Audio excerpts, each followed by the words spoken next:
am Chris from Deus Ex Machina. And I'm Dave from Rampant Wolf Games. Now we are here to talk about games that need expansions.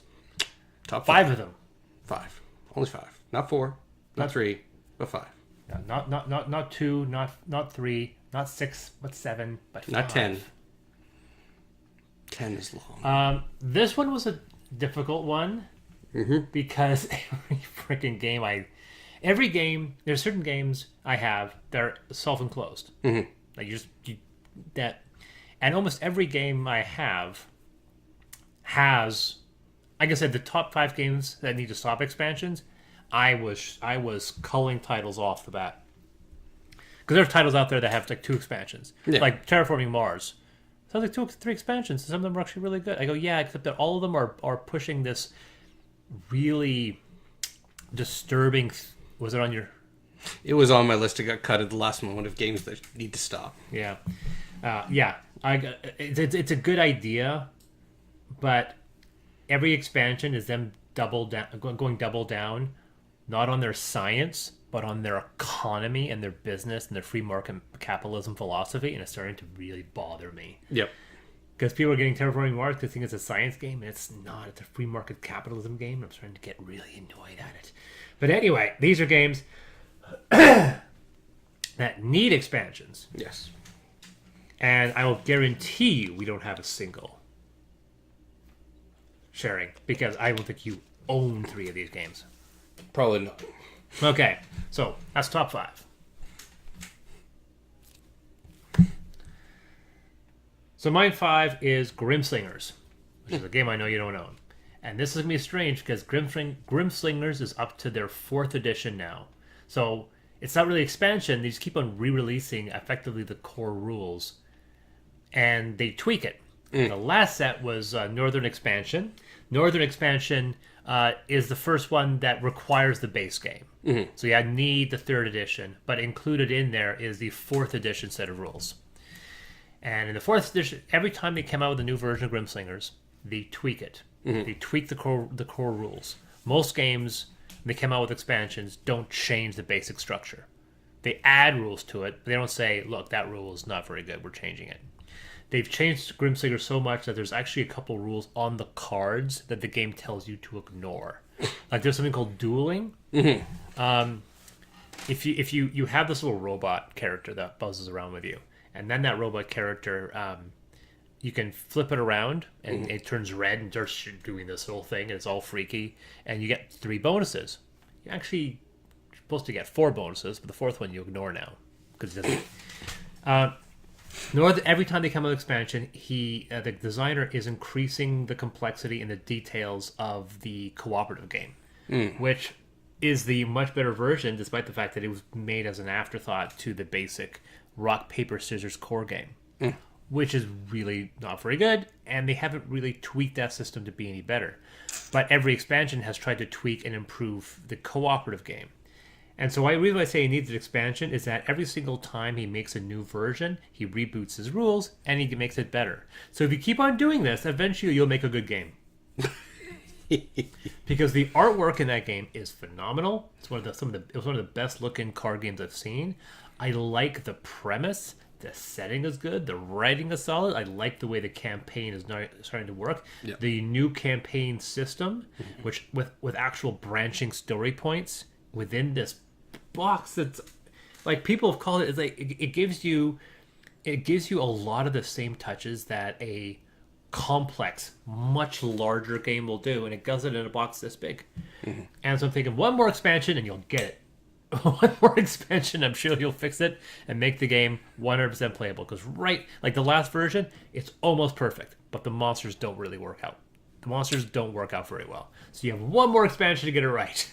So that's my number 5, Grimslingers. One more game, one more reboot, and I'm sure he'll make it work. Okay. So my number 5, it was a stretch for me to come up with 5, I found, because it started becoming that game. It's like, oh, that could use an expansion. Oh, wait. They do. But it didn't either make it or... But anyways. So this one is World of Yoho. What? I know, of course, you would pick games that a lot of people haven't heard of, because successful games make expansions. Yeah, so World of Yoho, It was plagued by the simple fact that, have you ever heard of this one? Okay. So basically, you play as... I still think you're making it up. Nope. Okay. It's right there-ish. Anyways, it's... your phone ends up becoming your playing piece on the board, and you're basically moving a pirate ship around the board. I have heard of this. Yes. Yeah, I've heard of that. Yeah. And that is what plagued it because, having everybody download the app and, but honestly, it's not a bad game. I mean, kids enjoy it. It's fun when you get the phones too close together and you fire and you see a little combat going back and forth. It's pretty cool. I mean, they made good use of the technology. It's just it didn't grab on, but it was a good use of the technology. So how would you think the expansion needs to go? Either a different board, more characters, because right now you only have 4 characters. Oh, okay. So, more characters, really. I mean, it could be even just DLC at this point. Yeah. But still, that'd be an expansion. Yeah. Yeah. So, yeah, number 4. Oh, 4. Is probably I feel the most underappreciated deck building game on the market. That's Vikings Raid and Conquer. Okay. Now, it's not the fact that I've actually met the designers. They're based out of Kelowna. One of the co-designers is one of my closest friends. And I'm not saying this because I'm pushing on High Roller Games to continue working on this franchise because they've released 2 games and they haven't released an expansion or any information at all in the last little while. I don't know if their company is defunct. I don't think it is. But they were planning on making... the one biggest problem with Vikings Raid and Conquer, the biggest problem with Vikings Raid and Conquer is its IP. It has an IP based on the Vikings TV show, which nobody I know watches. I don't watch it. I watch it. Exactly. They had planned, and this is kind of a bit of a leak, that they were planning on making an expansion that replaced the screenshots with amazing Viking art. Nice. It's like a well-known artist. If you look up Viking, you're looking at if you put in Google best Viking art, you will pick up this guy who does these amazing surreal Viking artwork, and all the artwork was going to be this style. And I even suggested that they reboot the core system and come out with this artwork, and they were thinking of doing that as well. So that's a game that would put them on the map. I think the one thing that hurts that game, I think they got their Kickstarter money because of that IP, but I think they now suffer because of that IP. I think that they got their money, but now the longevity of that franchise is entirely suffering because of that. So I think what they need to do is put on an expansion or reboot that game where they strip out that IP and just have a basic Vikings deck building game. Yeah. And I think that they'll create longevity with that franchise. So that's my number 4 pick, Vikings Raid and Conquer. Okay. My number 4 I know you've never heard of. Or maybe you've heard of, but you've never played. Okay. Hot Shots. Oh, I absolutely have heard of Hot Shots. I haven't played it, but it's been on my wish list since for the longest time. It's a really inexpensive $35 game. It costs nothing, but yeah, it's Nicole's a huge fan of Flashpoint Fire Rescue, so Hot Shots been on my list for some time. Yeah, it's a really. I told you, I got you there. I have heard of it. That's right. It's a really good game. It just needs some more tiles, and because if you could expand, the game is hard. You can win. Maybe, but it could just some fresh new locations to save and explore and different terrain to deal with, and that's really all it needs. Yeah. I saw Rado play through it, and it was actually a very interesting game. It's a cooperative game, so I'm into it. I think because I haven't picked it up, is that Nicole has every expansion to Flashpoint. I almost put Flashpoint on the expansion I need to stop, but so far they've been really inexpensive ones, and they haven't done something stupid like Star Trek Flashpoint. And I'm like, shut up.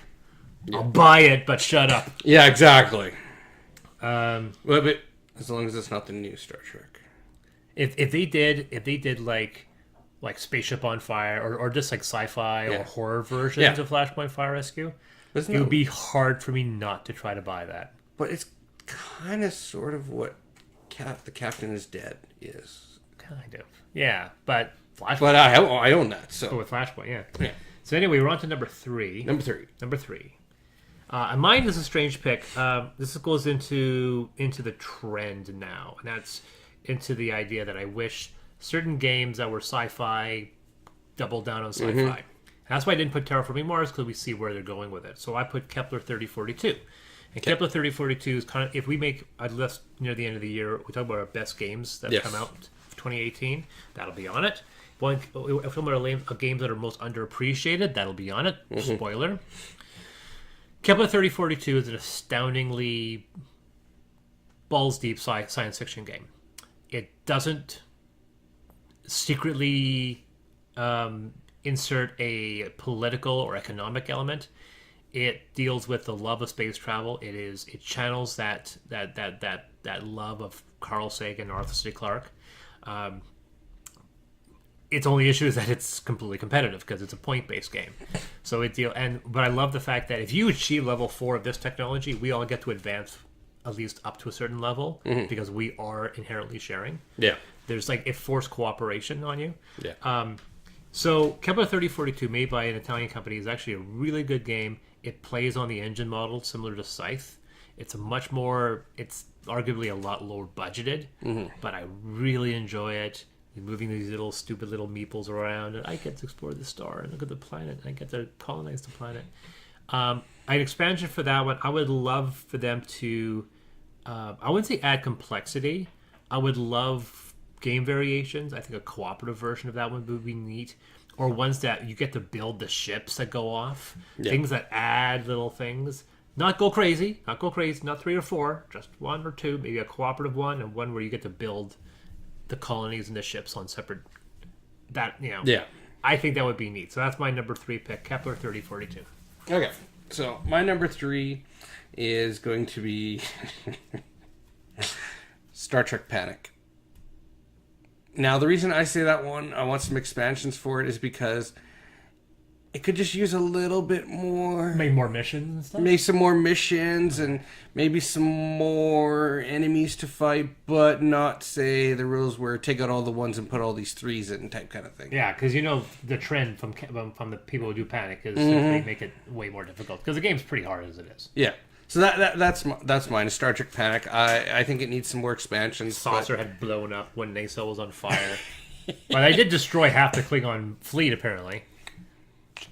All right. Number 2. My number 2 pick is a bit of a reboot this thing, relaunch it, or add on to it, or we're putting out a new version of this. This is like version 2, and we're adding a lot more stuff. And we're also secretly inserting a new rule book. Or this is just an expansion that has a new rule book. But it's First Martians. Which was on the list before the fact that we played it again just yesterday. And I actually, like I said, I'm a person that's defending this game because I want to kind of find the value out of it. I like the IP more than Robinson Crusoe. Robinson Crusoe is a better game mechanically. I think First Martians can be considered a game that's better mechanically if you understand it. But the manual is awful. I get to a point that somebody actually created like a fan-made manual that looks better and is designed better because of how badly written that manual is. I mean, it's still hard to track where things are and know where things go and things to do. The app is good, but the app needs a little bit of work. Yeah. The app is, I think, serviceable. I love the fact you can save your game. The reason why they did what they did with First Martians is because they wanted to create a single stringing arc. They didn't make it legacy. They could have easily made this game easier to learn and easier to play if they made it legacy. Yeah. But they didn't want to make it legacy. And I'm glad they didn't want to make it legacy. But you could have easily made First Martians is a Robinson Crusoe legacy game. They didn't do it. But in order to make it non-legacy, they had to add a lot more freaking complexity. The app had to be complex. You had to constantly save. Yeah, if you didn't want First Martians to be using the app, then it would be a legacy game. Yeah. So I kind of wish. And the funny thing is, if they come out with a version of First Martian that was legacy, I would probably buy it, because then that would be our campaign version. Yeah. And then we had our core version that's non-legacy. Because we love the campaign mode. It's neat. I love the fact that one mission, you build an antenna. The second mission, the antenna is, you have to send transmissions. And then at the end of the second mission, there's a storm coming.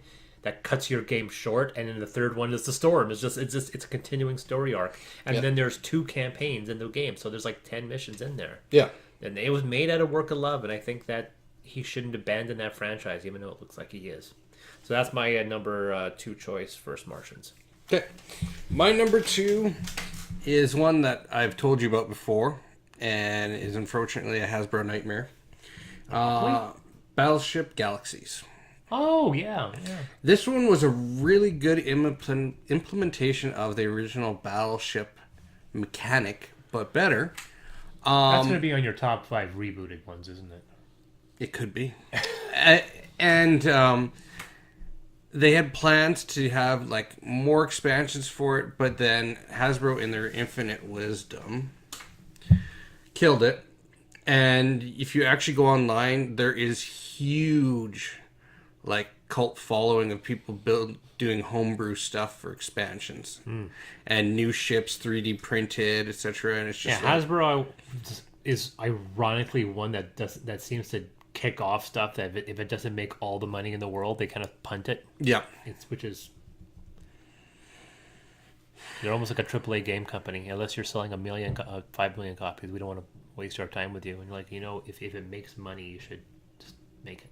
Yeah, exactly. Like a feature film. Like Kevin Smith talks about the fact that, if he makes a film for $1 million that makes $1 million profit, if you're a director and your films, regardless of what they do, will always make a profit, you will always have a career. Yeah. Makes sense. Yeah. It doesn't matter. That's the thing about Kevin Smith, his earlier stuff, before things started getting a little, he started to have some failures.